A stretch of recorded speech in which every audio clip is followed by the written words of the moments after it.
Hey, good morning, everyone. I'm Janet B., recovered from compulsive eating and bulimia. Let me join my welcome to Stephanie's. Happy to be with you all on a Thursday morning. I apologize in advance for all my sniffles. I'm in North Carolina, which is known as Raleigh is the city of oaks, and the pollen is in full bloom right now. So today it is actually listed as extremely high. So I've got my tissues, and hopefully we will muddle through anyway. So today we are on There is a Solution, page 17 in the big book. I love this title. It's almost like a cliffhanger in a show, right? We've like done the doctor's opinion, we've done Bill's story, we've seen how like Bill was a mess, how we start to realize we're a mess, and then they say there is a solution. But they're going to take a few more pages and kind of tease us before they tell us what it is because they really want to drill home what the problem is. So if you have your big book, we are on page 17. And they start out by saying, we of Alcoholics Anonymous, and I'm going to, again, put this all in compulsive eating terms because that's what most, if not all of us, are here for. We know thousands of men and women who were once just as hopeless as Bill. Nearly all have recovered. There is a nexus there between admitting we're hopeless and recovering. Like, why, right? If I go to the doctor and I have pneumonia, I don't have to say, I'm hopeless. My life is unmanageable. He'll just give me the penicillin and I get better. But here, working this program requires that we do some stuff that's kind of hard. And generally, we're not going to do it unless we feel hopeless. Again, as I said before, no one goes through chemotherapy unless they feel they have a hopeless kind of cancer. So we have to believe we are hopeless. So they're going to help us with that. And they say, we're average Americans, okay, and Brits and Swedes and whatever we are. We're just like normal people. And it says everyone is represented. It doesn't matter what our politics are, how much money we make, or what our religion is. That normally we might not hang out together, but it says we've got something that binds us. And it's not just disaster, right? I'm sure everyone who survived the Titanic for a while, like they were together, they felt, gosh, look what we all survived together. And then they went their individual ways, and that was that. But they say that's not what binds us, the fact that we all had this illness. What binds us is our common solution. Again, they're telling us there's a solution, but they're not telling us yet what it is. And they say we have a way out on which we can absolutely agree. That's kind of funny. Imagine 100 alcoholics absolutely agreeing on anything, but they all agree on a common solution. And they say, we can join in brotherly and harmonious action. This is the great news this book carries. So it's like it carries a solution to us. On page 18, they start talking about the illness because they want us to feel we're hopeless so that we'll be willing to apply the solution. They say an illness of this sort involves those about us in a way no human sickness does, right? And they say if a person has cancer, everyone feels sorry for them, but not so with us because there goes the annihilation, the total wiping out of everything worthwhile in life. And here are illness symptoms: misunderstanding, fierce resentment, financial insecurity, disgusted friends and employers, warped lives of blameless children, sad family members. So this illness is primary, and these things are all symptoms of the illness. So we can't just treat the symptoms and say, oh, okay, I'll stop disgusting my friends and my bosses. I'll stop warping my children. We've got to treat it at the illness level. And remember, illnesses require outside intervention. Someone who has bacterial pneumonia needs penicillin, right? A type 1 diabetic needs insulin. Illnesses require intervention. So, what's our intervention? What's our solution? We'll get to that. But first, they want to smash home to us what our problem is. And they tell us Okay, psychiatrists have dealt with us and yeah, they find us impossible. Of course we're impossible because I don't know about y'all, but I was not 100% honest with my therapists, with my doctors. But they tell us the ex-problem drinker who has found this solution, still not telling us what the solution is, can generally win the confidence of another alcoholic, compulsive eater in a few hours. Until such an understanding is reached, little or nothing can be accomplished. So they're saying we need to put in the time. It's not that we meet someone at a meeting, they say, I need a sponsor, and we say, okay, take 2 food plans and call me in the morning, and here's a book, and here's your first. No, we want to spend time getting to know them. I always want to know the people and I want them to know me. I want them to know my story, my history. I want to know their story, their history. What have they tried before? How long have they been in OA? What's worked? What hasn't? Do they believe in God? Like, we want to get to know them as people. Nobody likes to feel that they're a project, right? Like, okay, I have to sponsor. You need a sponsor. Come on, I'll do it. Boom, boom, boom. No, this is about relationship. We want to have a relationship with somebody. And then they tell us that 9 things, 9 elements of a successful 12-step call, 9 things that'll make us more helpful to others. One, that we've had the same difficulty, right? I know what you're going through because I went through it before. 2, that he obviously knows what he's talking about, right? That we've been through this process, so we know what we're talking about. We should have confidence. Not that we know all the answers. It's always okay to say to someone, I really don't know, or that's an outside issue. That's a medical problem. I don't know the answer. But as far as compulsive eating, we really owe it to the people we're trying to help to study this book and know. Number 3, that his whole deportment shouts at the new prospect that he is a man with a real answer. Note, it says our deportment should shout. That means we show up. I always make a point of like putting on lipstick so that I don't look like I just rolled out of bed. Our deportment shouts we have an answer. But note, we don't shout. We do not shame or shout at our sponsees. No. Our deportment just shouts, yeah, I have a solution. Number 4, that he has no attitude of holier than thou. All I am is someone who maybe got on the bus a stop ahead of the next guy. I'm no better. Number 6, wait, number 5, nothing whatever except a sincere desire to be helpful. We just want to help. We're not expecting anything back. Number 6, that there are no fees to pay. We never charge money for this. The person who took me through the steps said that the day I charge money is the day God, an angel shows up at my door with a bill from God on a silver platter. We do this for free. Number 7, no axes to grind. We are not here to say the sugar industry is horrible, the pay and ways are horrible. We have no axe to grind. We just have a way that worked with us. No people to please, right? It's like we don't make idols out of our sponsor because the day we do that is the day we stop being honest with them. It's not my job to make sure my sponsor likes me or thinks I'm great or anything. It's my job to just be honest with her so she can help me see my blind spots. And number 9, no lectures to be endured, which I think is pretty funny since you're all enduring my lecture right now. But I think what they're again meaning is we don't shame people. We simply tell them what we do and offer to help them. And page 19, they say, we don't make a sole vocation of this work. So we don't like quit our jobs and sponsor full time so that we can't pay our rent.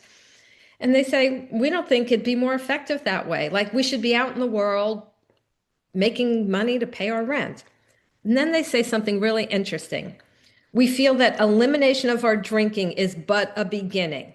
No, this does not mean that first we have to stop binging before we can even think about or talk about the steps, that we need to stop binging for 48 hours, 78 hours, or whatever before anyone will talk to us. If that was the case, I might not be here. There are many days I couldn't make it to work without binging.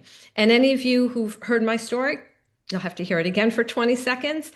I was binging right before a meeting, already in OA for about 7 years, binging before a meeting, stuffing bagel chips down my throat behind a locked bathroom door. Went to a meeting, took a sponsor who I knew would let me get away with zero, right? I was done playing games. And it was asked me, what are you willing to do? And I said, whatever you tell me. And I meant it. And that was it. I was not told, go get abstinent for 48 hours and then come back. I was helped right away so that I could stay abstinent. So again, it doesn't mean that we have to stop binging for a certain amount of time to make a beginning. If you're not binging right now, you could start now. I mean, obviously, if you're stuffing Hershey bars down your throat, well, you're talking to a prospective sponsor, not a good sign. But if you were stuffing Hershey bars or bagel chips down your throat half an hour ago and you're willing now, you can get started now. But elimination of our compulsive eating is but a beginning. We don't just say, okay, I'm not binging anymore. Life is great. Let me just go on and do whatever I want. That's just a beginning. And then they tell us two things that are equally important or more important. A much more important demonstration of our principles lies before us in our homes, occupations, and affairs. They do not mean go out and have affairs and cheat on your husband. They mean in all your dealings in life. How do we practice spiritual principles? And Karen M. made a list of all of them. She went through the big book, made a list of all spiritual principles. It's on our website. Steph, if you could throw it in the chat, please, a link to it. How do we treat our family members? Are we bad mouthing, one family member to another one? Are we padding our expense reports at work? Are we cheating on our tax returns? They say no. Like, it's important that we don't do it. And then the second thing, they say all of us spend much of our spare time in the sort of effort we're going to describe. Much of our spare time. That means we're going to spend a lot of time helping others. Now, before we're through the steps, most of our help is going to be in our homes, with our friends, at our job. But as we're getting through the steps, much of our spare time. How much is much? I mean, I take that to mean a lot. So basically, someone told me about this show recently, Call the Midwife. It's 15 seasons long on Netflix. It's such a good show. If I were left to my own devices, in 1 week, that whole series would be watched. I cannot do that.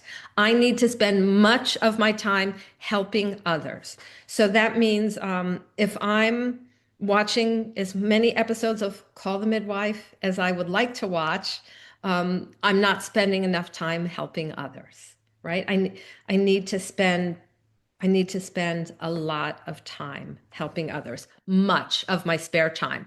So we look at like, okay, we need to sleep. We need to take care of our families. We need to, those of us who are working, have our jobs. And then what's left over is our spare time.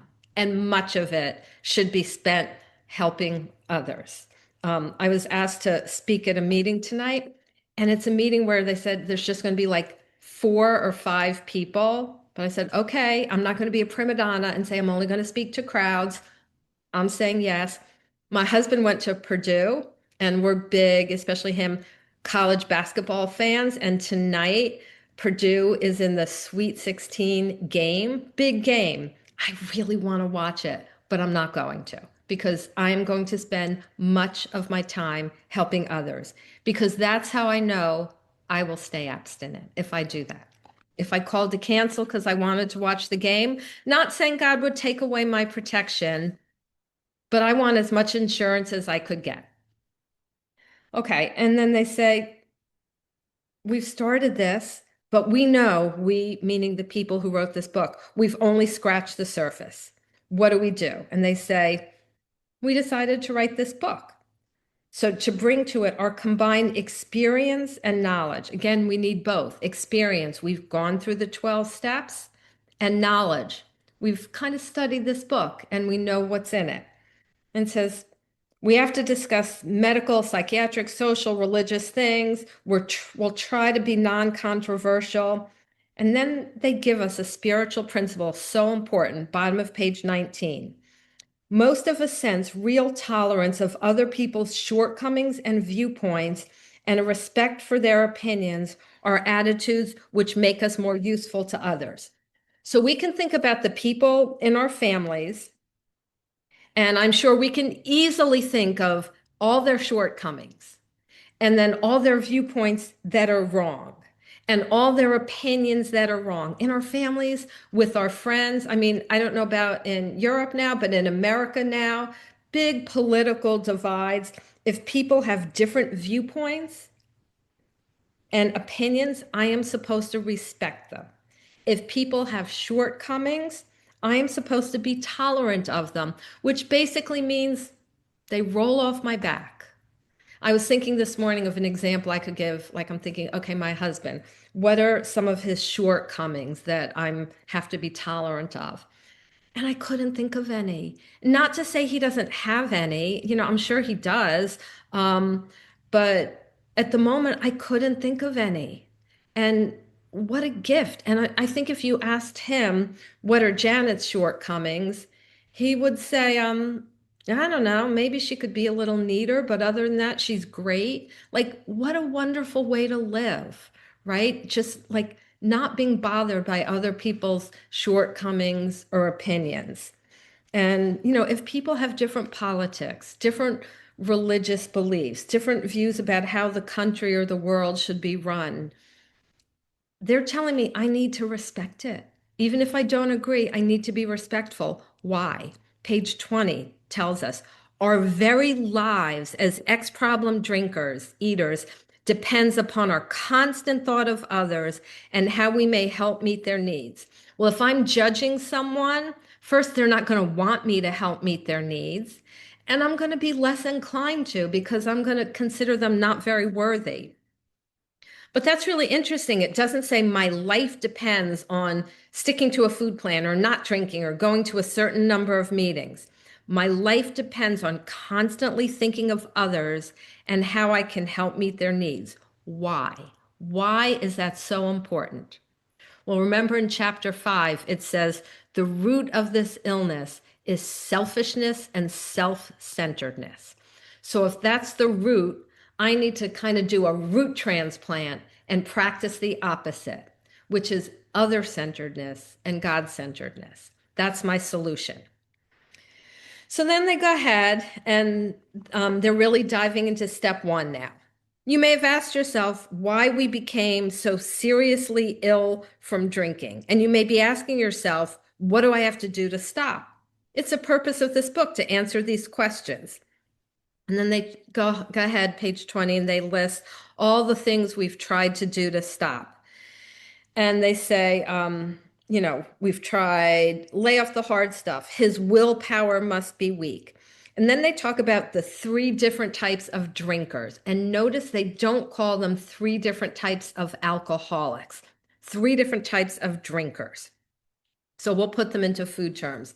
They talk about moderate drinkers who can give them up if they have a good reason, hard drinkers who find it really hard and may need medical attention, and then real alcoholics. So let's talk about the differences. A moderate eater, that's someone who may have some weight to lose, and then they have a reason to stop and they just can't. So I think of my husband about 20 years ago. He doesn't remember this, but I remember this. He went to the doctor. The doctor said, you have high blood pressure. You need to lose about 15 pounds. And my husband just said, okay. So he went on a diet, or no, not even that. He cut back. He lost the 15 pounds and he's kept it off. And if we ever go on a cruise or something, he comes back and he's gained a few pounds, he'll just cut back again and he'll be normal weight, no problem. Moderate eater. A hard eater is more progressed. And I think there are a lot of hard eaters in Overeaters Anonymous. And the danger is when a hard eater tries to sponsor a real deal compulsive eater. because a hard eater is someone, it says, this person may find it difficult and troublesome to stop and may even need medical attention.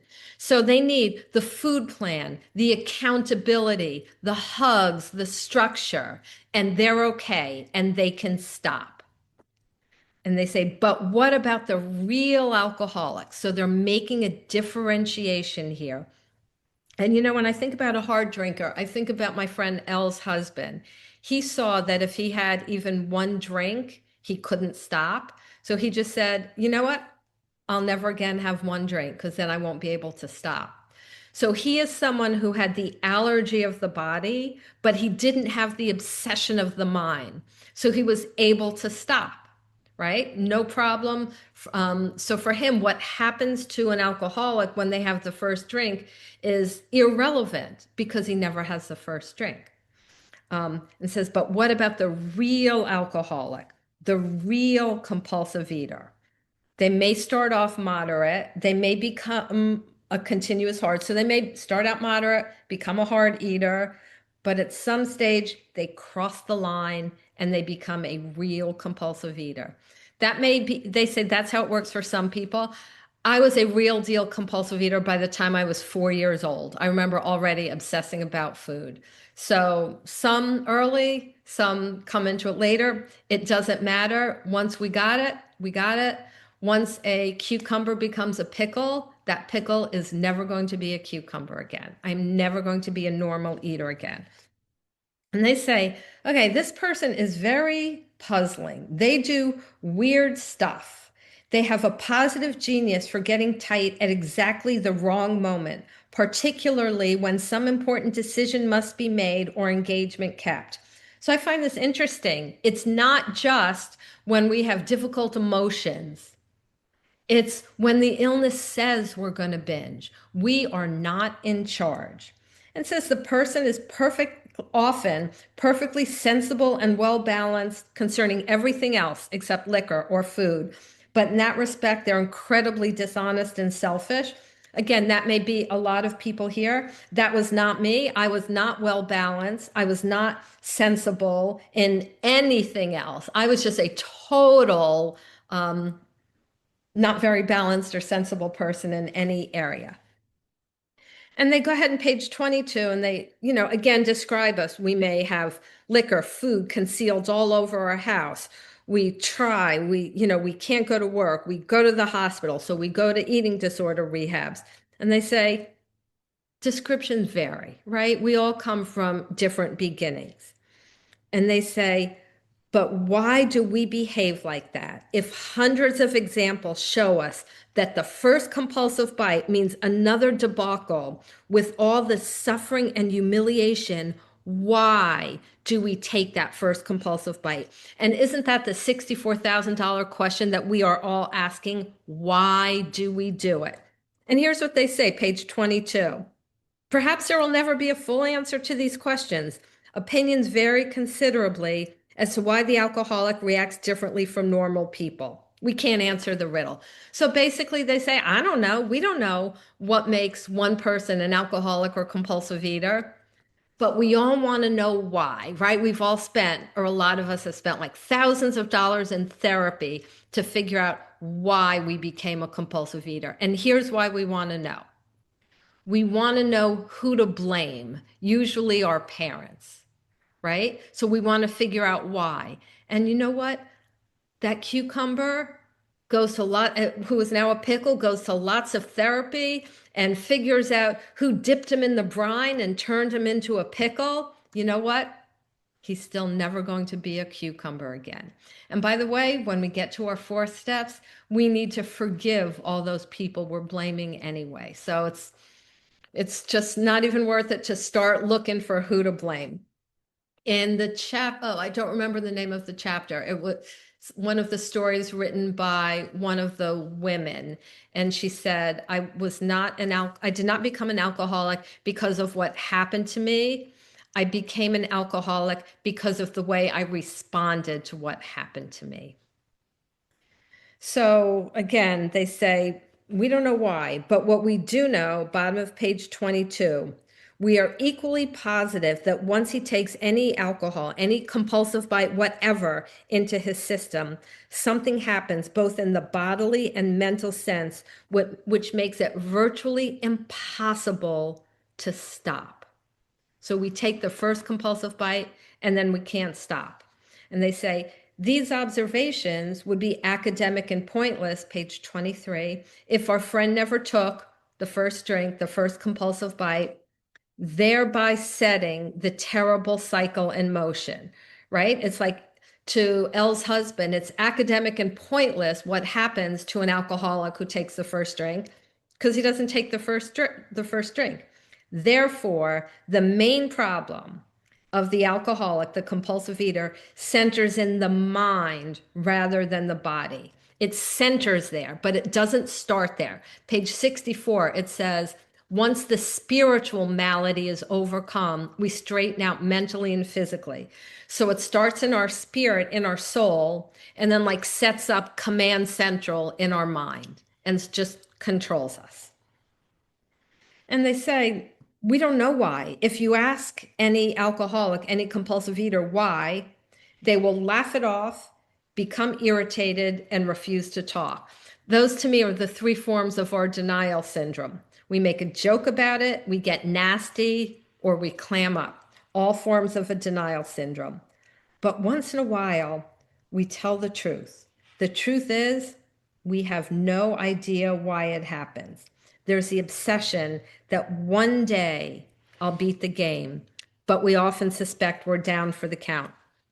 And on page 24, they tell us at a certain point in the drinking, in the eating of every compulsive eater, he passes into a state where the most powerful desire to stop eating compulsively is of absolutely no avail. To me, this is so important. You know, I had about 50 sponsors before I recovered, and I am sure some of them said to me, oh, she just doesn't want to stop. You don't want to badly enough. And I thought maybe I didn't want to badly enough. I wanted to stop more than anything. My problem wasn't lack of desire. My problem wasn't lack of a good food plan. My problem was lack of power. When we get to we agnostics, we'll see that it says that lack of power. That was our dilemma. And then that italicized paragraph. The fact is, most alcoholics, most compulsive eaters, for reasons yet obscure, have lost the power of choice with food. Our so-called willpower is practically non-existent. We're unable at certain times to bring into our consciousness with sufficient force the memory of the suffering and humiliation of a week or a month ago, or sometimes even a day ago. We have no defense against the first compulsive bite.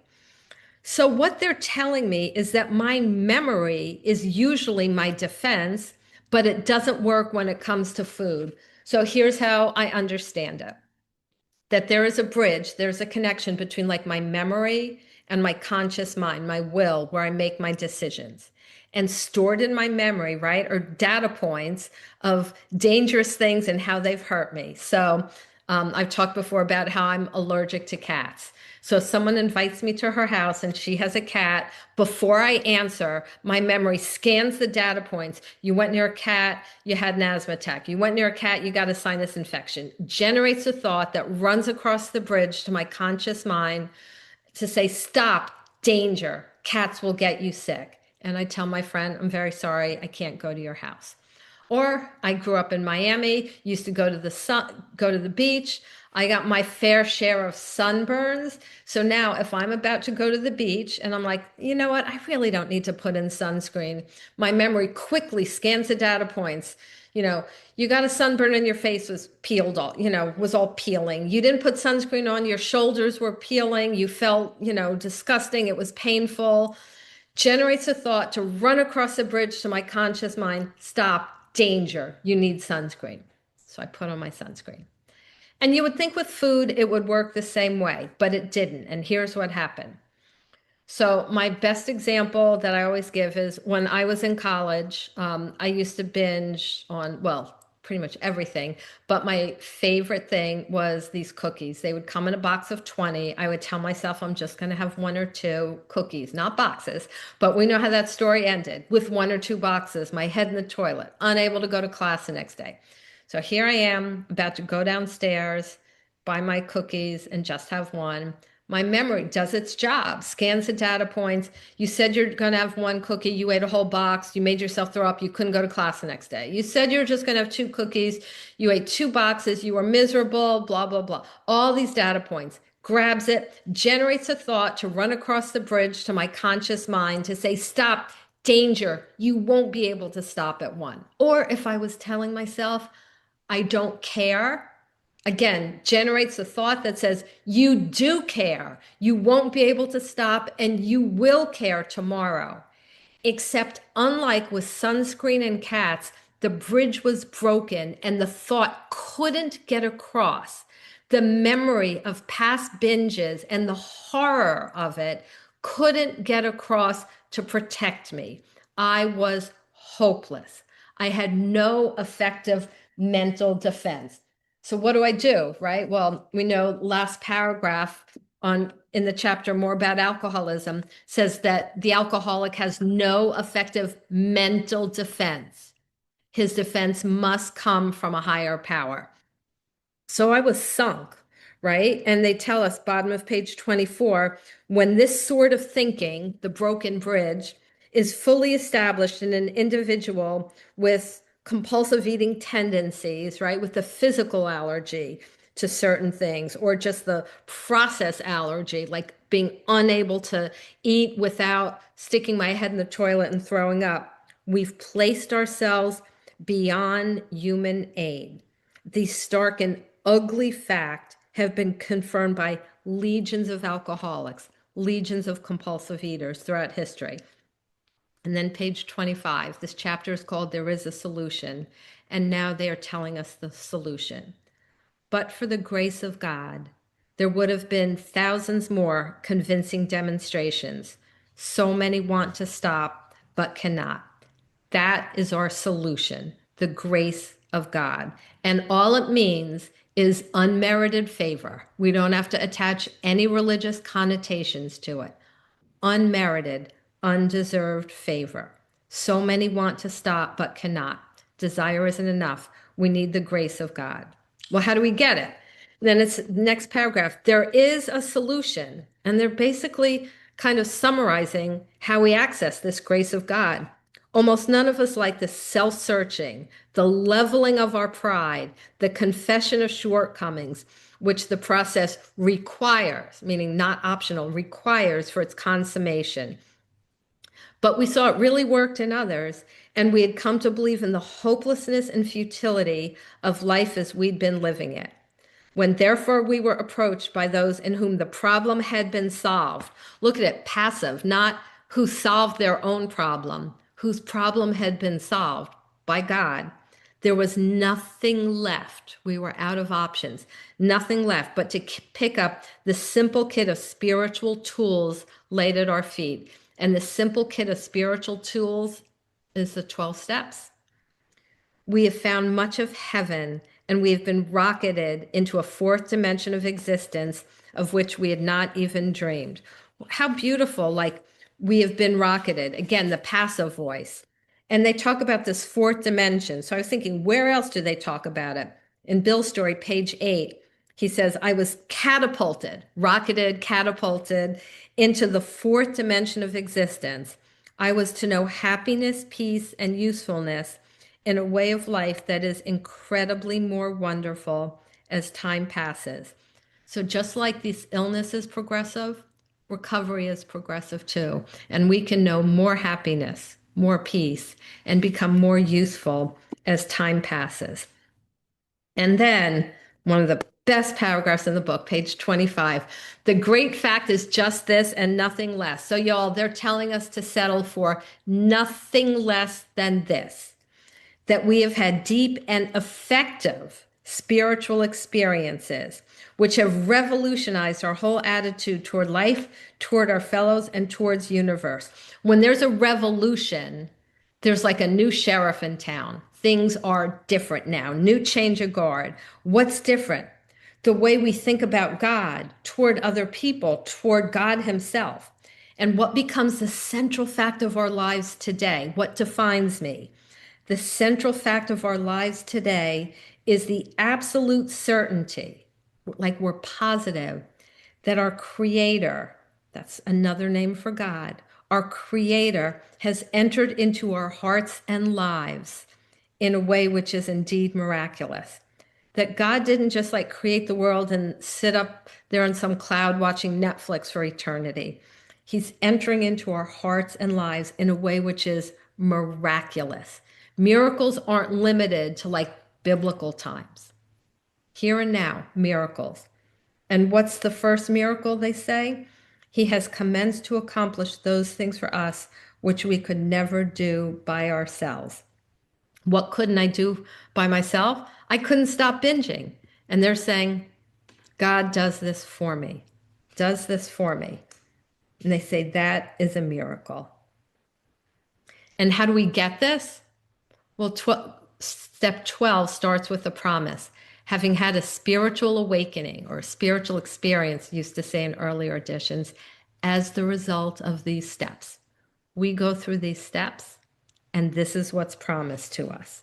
And they say, if you're as seriously alcoholic, compulsive eater as we are, there's no middle of the road solution. Life is impossible, and there's just two options. Door number one, blot out. Just keep binging to blot out my pain.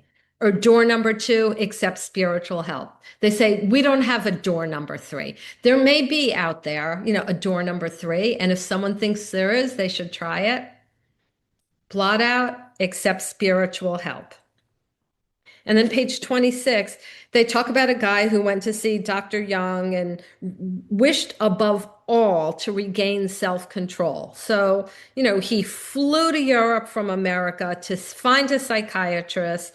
And all he cared about the most was to regain self-control. He learned about his mind and how it worked, the best psychiatry, psychology someone could get, and he still drank.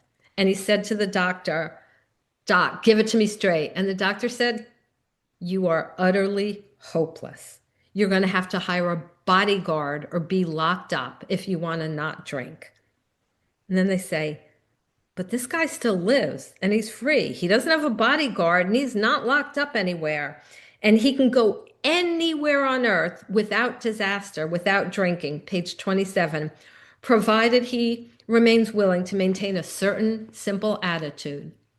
Surrender to God, clear away the wreckage of my past, and once we're through the steps, the wreckage of each day, and help others. That's it. And he says, okay, great. Now that I know that, I'll just do it. And he's like, they're saying, no, if you think you can do it without help, let's hear the rest of the conversation. Dr. Young said to him, you have the mind of a chronic alcoholic. I have never seen one single case recover. And the guy says, aren't there exceptions? And he says, yeah, but I can't make it happen. He says, these are phenomena. A phenomena is something that's extraordinary. I would say like God breaking into human existence and helping us. That's pretty extraordinary. And they're saying that's what it is, that there's a phenomena, that our emotions are rearranged. Ideas, emotions, and attitudes, which were once the guiding force of these people, are suddenly cast aside, and a new set of conceptions and motions dominate them. And he says, but I've never been able to produce that. But of course, right? He's a psychiatrist. He treats at the mind level. This has to be treated at the soul level. So our guy says, oh, I go to church. That'll help. And the doctor says, no, not enough. Because someone could be a good church member, a good synagogue member, but not be rigorously honest, not clear away the wreckage of their past, not work at helping others. So he's saying that's not enough. Not desperately leaning on God and surrendering to God, which just simply means I try to do what I think God wants me to. Someone once asked Mother Teresa how to grow spiritually, and she said, spend an hour every morning with God and don't do anything that you know is wrong. Like what a great like prescription for spiritual growth. And then page 28, it says, we in turn sought the same escape with all the desperation of a drowning man. You know, a drowning man doesn't say, you threw me a life preserver, but it's green and I like fuchsia, so I want a fuchsia one. No, we just take whatever life preserver is sent to us. What seemed at first a flimsy reed has proved to be the loving and powerful hand of God. So, two more clues about God. It's great to go through this book and look for clues about God. So, we have that He's our creator, He enters into our hearts and lives in miraculous ways. He does for us what we can't do for ourselves. He's loving and He's powerful. This is so good, right? We're only on page 28. Think of the rest of the clues about God we'll find in this book. And it says, a new life has been given to us. And they say, we have no desire to convince anyone that there's only one way by which faith can be acquired, but it must be acquired. It has to be acquired. Um, so, and it, and I'll come back to that in a second. It says, all of us, it doesn't matter our race, our creed, our color, we are all the children of a living creator, not the wind or impersonal energy, a living creator with whom we may form a relationship, not just have a belief, but have a relationship upon simple, understandable terms as soon as we're willing and honest enough to try. So, how do I try if I don't believe in God? I think we can go with Mother Teresa's prescription, spend time with God, and don't do anything we know is wrong. But what if I don't believe in God? And I think we can start by saying a prayer like this: God, I don't know if you exist. And if you do exist, I don't know if you care about me. But if you do exist and you do care, I need some help. And I suspect that God can't resist a prayer like that. And then as long as we do the second part and like don't go out and like rob banks and be like really nasty to people in our lives, we're going to get help. So we can start with honest prayers. I tell my sponsees from day one, they have to spend 30 minutes every morning with God. If they don't believe in God, they can pray like that. Dear God, I don't know if you exist. But if you do, here's what's on my heart. The worst that happens is like you're talking to dead air. But the best that can happen is that causes God to spring into action on our behalf. And I think that's what does happen. They conclude by saying, we don't think it's any of our business what your religion is. That's personal. And then in the following chapters, we're going to talk about alcoholism as we understand it. So that's next week, more about alcoholism. Then a chapter addressed to the agnostic. And then listen to what they say. Many who once were in this class are now among our members. They say people start an agnostic, but if you start working this program and say prayer like that, you're not going to stay an agnostic because God is going to disclose himself to you. And they say, we find such convictions no great obstacle to a spiritual experience. We can have a spiritual experience no matter what our beliefs are. And they're telling us what's going to be in the book. Then we're going to get clear-cut directions showing how we recovered, right? Chapters 4, 5, 6, and 7. And then they tell us how to live in relationships with our families, at work, and then they give us a vision for our future. And they say, and then you're going to hear personal stories. And in the story, each individual tells the way he established his relationship with God. That's what all the stories have in common. So when we share our story, that is what we are supposed to be talking about.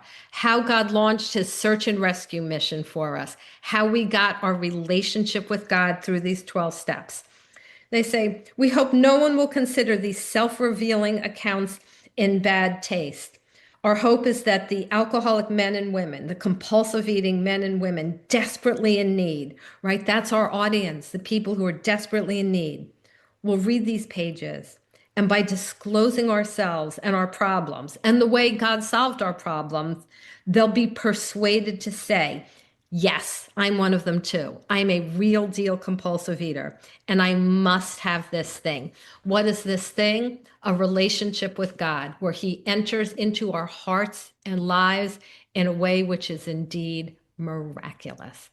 And that is all I have for today.